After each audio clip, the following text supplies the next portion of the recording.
চলে এসেছি। এখন রাত্রি হয়ে গেছে, তো এখন আর শুভ সন্ধে বলা যাবে না, বেশ রাতের দিকে।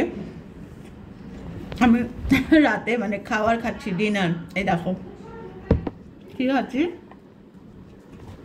মুড়ি। তো আজকে আমি পুনাতে আছি এবং খুব সুন্দর করে রূপা মুড়ি মেখে দিয়েছে। আর পুনাতে আমরা আছি হচ্ছে সুস্মিতা।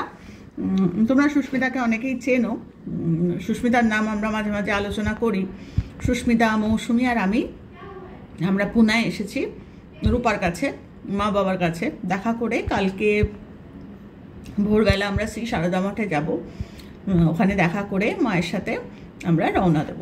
তো আজকে রাতটা আমরা এখানে আছি, কথা বলতে বলতে এবং মা বাবার সঙ্গে সময় কাটাতে কাটাতে আমাদের সবার দেরি হয়ে গেছে। তো এই এখন এতটা রাতে আমি ভিডিও করতে এলাম। তো আজকে আমাদের হ্যাশট্যাগ আমরা সকলের বিষয় হচ্ছে রাখির দেওয়া, রাখি গাঙ্গুলি। ওর টপিক হচ্ছে যে সহ্য না সামলাতে শেখো। তো একদম সত্যি কথা, কিন্তু এটা মারাত্মক সত্যি কথা, কিন্তু রাখাটা খুব মুশকিল হয়, মানে জীবন অ্যাপ্লাই করা। আমরা জেনারেলি সহ্য করি, যেটা পছন্দ হচ্ছে না বা সব কিছু, যেরকম গরম। তো যখন আমরা প্রথম যখন আমি আজকে এখানে আলোটা খুব কম, এখানে বসেই করছি। তো যাই হোক, যখন আমরা যারা আমরা রান্না ছোটোবেলায় ধরো করেনি, হঠাৎ করে তাদের রান্না করতে হচ্ছে, সহ্য করতে হয় গরম। যেরকম রুটি বানানো বা ভাত বানানো, প্রথমে কিন্তু একটু সহ্য করতেই হয়। গরমটা হাতে লাগলো, আগে যেরকম মায়ের কাছ থাকতে একটু ছ্যাঁকা লাগলেই ভীষণ একটা আদিক্ষেতার ব্যাপার ছিল, মা ওষুধ লাগানো এইসব। তো ওই সহ্য করাটা একটা মানে কি বলবো, একটা সহজাত আমাদের। তো ওই সহ্য করতে করতে না আমরা সহ্য করাটাই যে আরেকটু সহ্য করি এরকম হয়ে যায়। মানুষের কথাবার্তার ক্ষেত্রে, মানুষের ব্যবহারের ক্ষেত্রে বা কাজের ক্ষেত্রে, দায়িত্বের ক্ষেত্রে, সমস্ত হাউস হোল্ডস বলো বা অফিসিয়াল কাজ বলো বা যাই কিছু, আমরা জেনারেলি কিন্তু ওই নতুন যা কিছু আসে জেনারেলি আমরা কিন্তু ওটাকে সহ্য করি, মানে নিজেকে টিউন করি। যে কোনো মানে প্রতিকূল পরিস্থিতির সাথে জেনারেলি সহ্য করাটা আমার প্রতিকূল ক্ষেত্রেই হয়ে থাকে, অনুকূলের ক্ষেত্রে তো আর সহ্য করার ব্যাপার থাকে না। তো অনেক কিছু প্রতিকূল জিনিস যেটা আমরা সহ্য করি, তো সেইটার জায়গায় রাখি বলছে, রাখি গাঙ্গুলির টপিক হচ্ছে সহ্য নয় সামলাতে শেখো। খুব সত্যি কথা, যে কি সামলানো। তো সামলানো মানে যেটাতে হাতে খুব গরম লাগছে সেটাতে হাতটা যাতে অতটা গরম না লাগে, সহ্য না করে এমন একটা কিছু প্রোটেক্টিভ কোনো মেজার, বা যেরকম গ্লাভস পরে নিলাম মাইক্রোওয়েভে, আগের ছট করে একটা গিয়ে আমি ছ্যাঁকা খেয়েছিলাম, সেটা আবার দ্বিতীয়বার ঠিক আছে সহ্য করি, সেরকম না করে আমি একটা গ্লাভস পরে নিলাম, যে অতটা ছ্যাঁকা শুধু কেন। আমার হাজব্যান্ড আমাকে এই কথাটা খুব বলতো, কারণ আমার তো একটা ব্যথার একটা ব্যাপার আছে। আজকে যেরকম আমার একটু ব্যথাটা বেড়েছে, তোমরা হয়তো বুঝতেই পারছো আমাকে দেখে।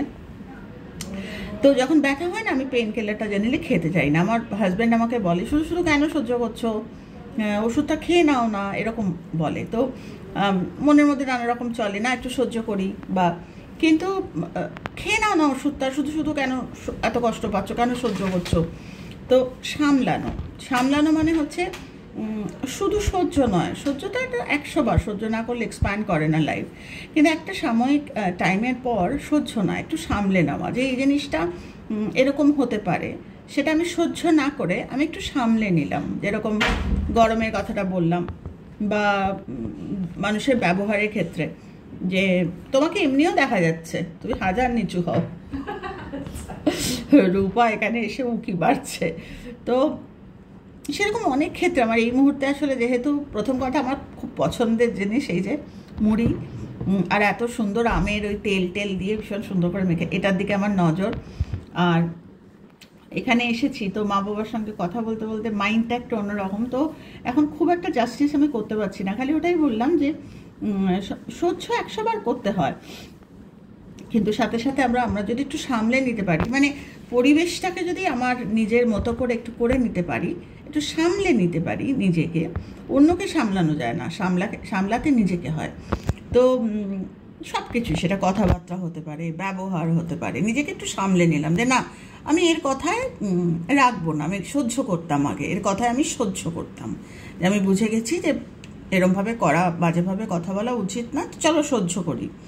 সেখানে আমি যদি সামলাতে পারি নিজেকে, যে আমি প্রোটেস্ট করব, কিন্তু আমার কথাগুলো খুব মানানসই হবে, আমি কাউকে ব্যথা দেব না, আমি নিজেকে সামলে কথা, প্রোটেস্ট আমি করব না সেটা ঠিক নয়। মানে একটা লোককে আমি তার ভুলটাকে সহ্য করছি, সেটা সে যে কেউ হোক, সে বড়রা হোক বা যে কেউ হোক, আমি বলছি, কিন্তু একটু সামলে, মানে সহ্য না করে আমি বলছি। বলে না যে অনেক সময় অন্যায় সহ্য করলে কিন্তু যার অন্যায় সহ্য করছি তারও ক্ষতি, আমার নিজেরও ক্ষতি। তাহলে আমি কি করব? সামলাবো নিজেকে, মানে একটা অ্যাডাপ্টেবিলিটি, মানে এর কাছ থেকে আমি ছ্যাঁকা খেতে পারি, তো সেখানে আমি একটুখানি নিজেকে সামলে নিলাম, মানে আমি বললাম, প্রতিবাদ করলাম, কিন্তু তাকে অসম্মান করে প্রতিবাদ করলাম না। তো আজকে না আমার এর থেকে বেশি খুব একটা মাথায় আসছে না আসলে, তো কোনো সময় না হয় আর একটু ইন ডিটেল বলবো। তো এখন আজকে আমি একটু সামলে নিলাম, মানে কেননা আমাদের হ্যাশট্যাগ আমরা সকলের যে মানে ট্রেনিং বা যে কনসিস্টেন্সি আমাদের এই রোজকার একটা, সেটা আমাদের করে যেতে হবে। তাই আমি আজকের বিষয়টা আমি একটু সামলে নিলাম। তো খুব ভালো থেকো তোমরা সবাই। আর কারোর ভিডিও দেখিনি, কিচ্ছু করিনি আজকে, একদম মানে পারিনি আসতে।